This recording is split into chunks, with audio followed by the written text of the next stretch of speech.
Welcome to this month's edition of Hair of the Dog on VLP TV. That's Villa La PAWS Cage-Free Pet Resort and Spa. I'm the top Dog Eileen Proctor, back this month with Laura Russell, the lead groomer at Villa La PAWS on Bell in Phoenix. Laura, how are you today? How are you today? Oh, great to see you. It's definitely the dog days of summer. We're getting a lot of dogs coming in for haircuts, and we're getting a lot of dogs blowing coats and needing shedding treatments. But you wanted to speak to our viewers today about something that you're getting a lot of questions about. Tell us. Well, every once in a while it pops up on the internet of a dog that passed away from heat in a grooming shop, and I wanted to discuss the different types of drying so our viewers know exactly what we do at Villa La PAWS and how safe we make the process. Absolutely. So these reports you're hearing are not about Villa La PAWS? Never. Absolutely not, because I know that I have my dogs groomed there and I've never had any kind of issues.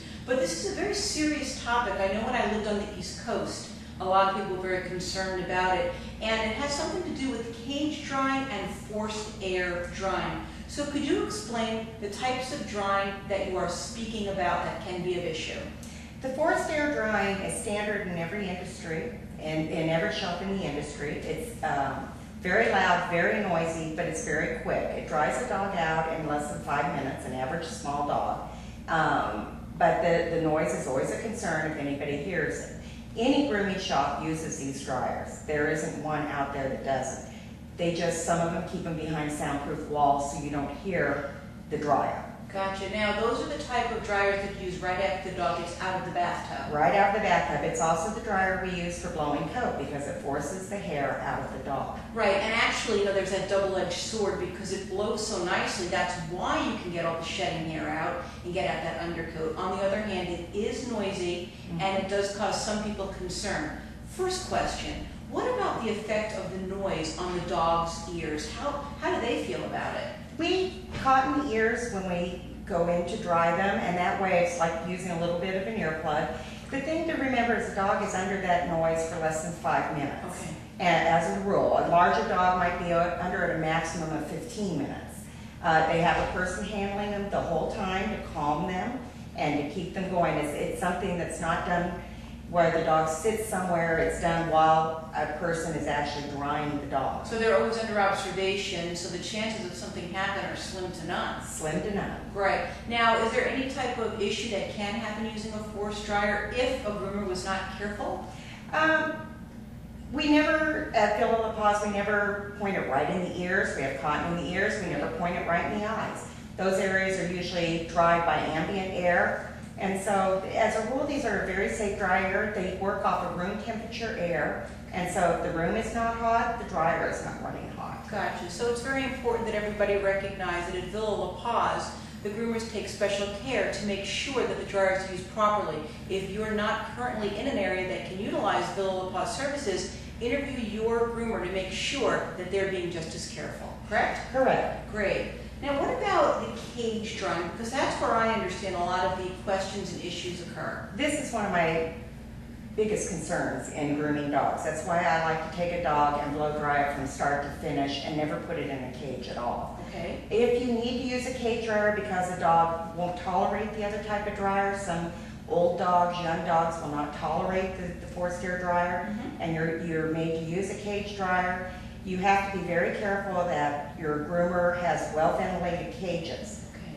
A lot of places use berry kennels, the plastic airline kennels, or they use the type of caging you would see in a vet's office that are metal back with just an open front. Oh. The problem is the cage dryers work off of heat. They have an actual heater in them. Right. And when you put them on the front of a cage and turn on the heat, if there isn't ventilation in the back of the cage, the air just goes in there and sits and pulls in the back of the cage and can overheat a dog very quickly. And I would imagine if it's a fully metal crate, it'll heat up just like it Even would more. a car in the sun. Even more. We use at Villa La PAWS wire kennels. We do have something usually over the top to keep the air somewhat in, but they're open on the back end, and we use a lot of just where the heat's flowing through the cage and out. We also use a lot of just plain old fans. I've seen that, like box fans. Like box fans. And there's just enough air to get it moving, or we'll use it right with a cage dryer, so it keeps the air moving even faster through and out of the cage.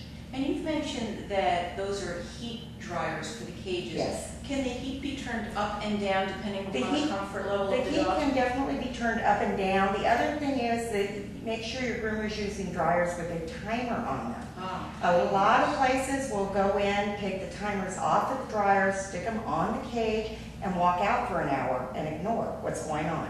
At Villa La PAWS, if you ever want to see our drying setup, you're welcome to come back and view it. You'll see that the drying cages are right in the grooming room. They're not back in the bathing area. You don't see that at very many other shops. They like the noise and the heat from the dryers to be out of the public's view. Right, and I have seen that because when I come back to see what's going on with my dogs, actually you make it so comfortable for them. They're laying there, it's almost like they're just getting this little, you know, like sauna type of a treatment where there's some heat on them, but it's not overpowering, they're not panting. You really do a very good job. And so I would imagine that the amount of time that a dog is in a cage, considering Villa La PAWS is cage-free, is minimal in the overall grooming process. What amount of time would you say is for grooming versus hair cutting, toenail trimming, etc.? Well, the drying process is, if you use a forced hair dryer, it's 5 to 15 minutes. If you use a cage dryer, you're probably looking at 30 to 45 minutes. Okay.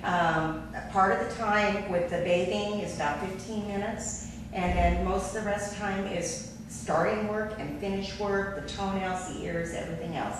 And that varies widely on the dog and the cut and the condition. And the personality of the And dog, the the personality. cooperation. And the dryers also, I understand, it's not just for convenience for the groomers, but it actually does give them that fluffy look and kind of just makes their hair look extra sparkly. So do you ever do grooming without drying a dog with either of those dryers? We have had by request groomings done without drying, but we do tell the people that it's much harder to get the coat to look nice and to get the coat even. A lot of the times the dogs have curlier coat, and then just like your own hair, if you don't fluff it out, it's not going to be able to be styled as well as if you fluff it all out and make it look nice first. I've had that problem today. I'm sorry, everybody, but your hair looks beautiful Thank tonight, you. by the way. Did one of the groomers Villa La PAWS do it? Oh, unfortunately no. Not quite as well. Okay, so we've been talking about the issue of dryers in the grooming environment, the difference between forced air and cage dryers, the alternatives, and things that you can do with your groomer to let them know what your particular dog wants, doesn't want, and needs, correct? Correct. Do you have any closing comments that you'd like our viewers to know about? I would always feel free to ask a groomer to go back and see their drawing setup. That they should welcome you back there. They'll explain that it's a mess because it's a very messy process. But you should be able to go back and take a look and see the kind of dryers they're using. See how many dogs have been sitting in the cages. See what kind of cages they're using. And if you have concerns, don't leave your dog there to be bathed. You know what? There are a lot of groomers out there. Not many of them are as good as the ones in Villa La PAWS, but there are a lot of different groomers available. So if you don't like what you see in the grooming room or after the grooming process, let your fingers do the walking, let your dogs do the talking, and maybe let Villa La PAWS do the grooming. Well, we've been speaking with Laura Russell, the lead groomer at Villa La PAWS on Bell in Phoenix, and we have been listening to Hair of the Dog on VLP TV, Villa La PAWS Cage-Free Pet Resort and Spa. We'll see you next time.